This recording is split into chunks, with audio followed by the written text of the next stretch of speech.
అందరికీ శుభోదయం. నా పేరు పి భానుప్రియ. నేను 7వ తరగతి చదువుతున్నాను.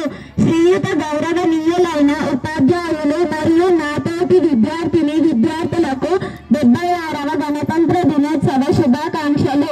ఈరోజు జెండా పండుగను జరుపుకుంటున్నాం. మనకు స్వాతంత్రం 1947 ఆగస్టు 15న వచ్చింది. బానిస బతుకులు పోయాయి, కానీ దేశ పరిపాలన అనేది తెలియదు. అందుకోసం మనకు సొంత రాజ్యాంగం కావాలి. కాబట్టి డాక్టర్ బిఆర్ అంబేద్కర్ గారు దేశానికి ఒక అతిపెద్ద లిఖిత రాజ్యాంగాన్ని రూపొందించారు.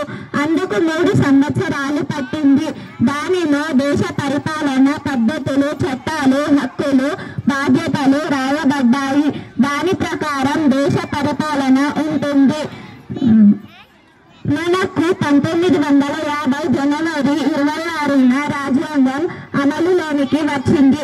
కాబట్టి మహనీయులు సాధించిన స్వాతంత్రానికి దేశ పౌరులు అందరూ కంకణం కట్టుకొని ముందుకు నడవాలని నేను కోరుకుంటున్నాను. ఇంతటితో నా చిన్న ఉపన్యాసాన్ని ముగిస్తున్నాను.